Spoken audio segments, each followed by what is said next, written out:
Well, I think Europe has to look at itself in the mirror that we have failed in convincing President Trump to listen to us in all steps he takes. Ukraine says it's hopeful of a meeting between Volodymyr Zelensky and Donald Trump this week after agreeing in principle to the terms of a new US peace plan. Meanwhile, the US has been meeting with Russian representatives in Abu Dhabi today. Here's President Trump speaking at the White House in the last hour. He thinks a deal is imminent. We're working on that final war. It's not easy, but I don't know. I think we're going to get there. 25,000 soldiers, Ukraine, Russia. In the last month, 25,000 soldiers have died. So I think we're getting very close to a deal. We'll find out. I thought that one would have been gone quicker. Well, Ville Niinisto is a Finnish MEP and chair of the European Parliament's delegation on Russia. Ville, a very warm welcome to you. How close do you think this deal is? What are you hearing? Well, I think there was a lot of uncertainty in Europe and also in the UK last week when we got the new proposal, the peace plan proposal from the from the Trump administration. It was very much tilted towards Russia's favor. And now during the weekend, the discussions in the Geneva negotiations between Ukraine and the US and also with European counterparts, the situation has somewhat becoming again more tolerable. So there is a chance that this will lead to some actual peace process. But it was important that Ukraine had a chance to also make sure that whatever is on the table by the US government then proposed to Russia is fair and also reflects the situation where Russia is the aggressor and do not penalize the one who's hurting from the attack. Let's be realistic about Europe's part in this.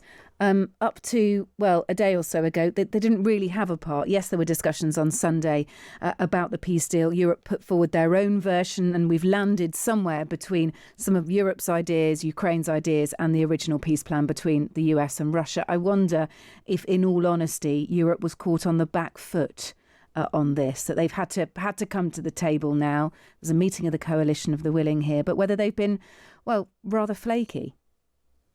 Well, I think Europe has to look at itself in the mirror that we have failed in convincing President Trump to listen to us in all steps he takes. So it's clear that when the Russians have been talking with the Americans, latest Americans' positions are reflecting that of the Russians. And that's a big problem here because you have to continuously be aware that President Trump may propose something that would have been in other circumstances totally unforeseen, that the US government could actually propose, even like in a leaked document, something like US and Russia also mediating Russia's concerns with NATO. I mean, that kind of like elevates Putin to a position that he has longed for. That is that Russia and US sets the European security architecture, and then Europeans and Ukraine here as well is just looking from the sidelines. And that's totally wrong. Yeah. But I also need to say this, that I think Ukraine was strong in the negotiations with the Americans during the weekend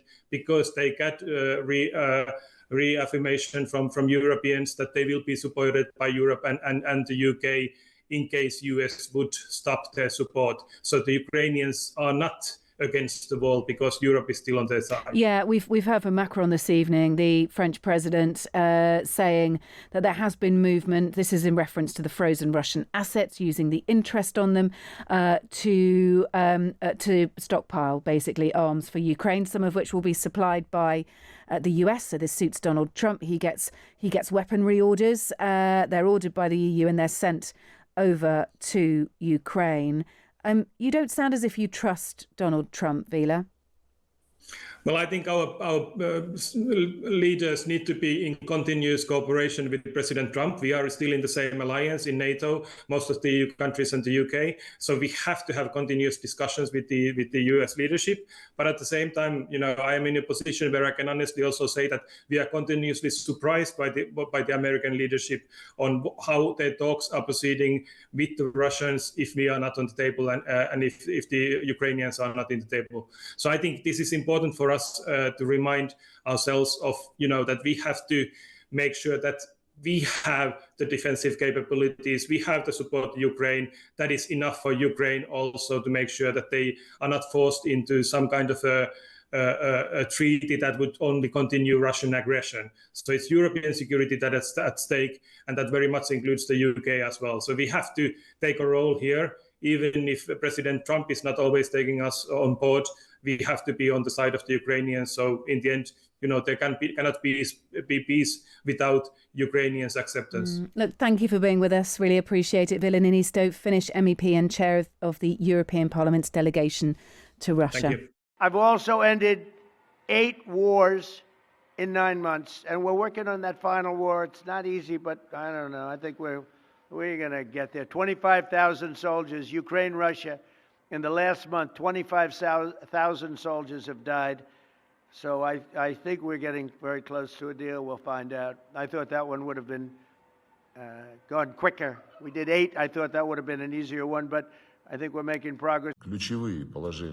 The key aspects of Trump's plan are based on understandings reached in Anchorage at the Russia-US summit in August this year. These principles are largely reflected in the plan, which we welcomed. Those who represent diplomacy and politics in Europe do exactly the opposite. The aim of those leaks, constant speculations, spreading rumors, is only one. In this case, the aim is to undermine Donald Trump's incentive in the part which reflects understandings reached in Anchorage. They do not even try to conceal this. Over recent days, I've had detailed discussions with allies. I met the partners of the Coalition of the Willing during the G20, and I've spoken a number of times to both President Trump and President Zelensky, who I spoke to again earlier this morning.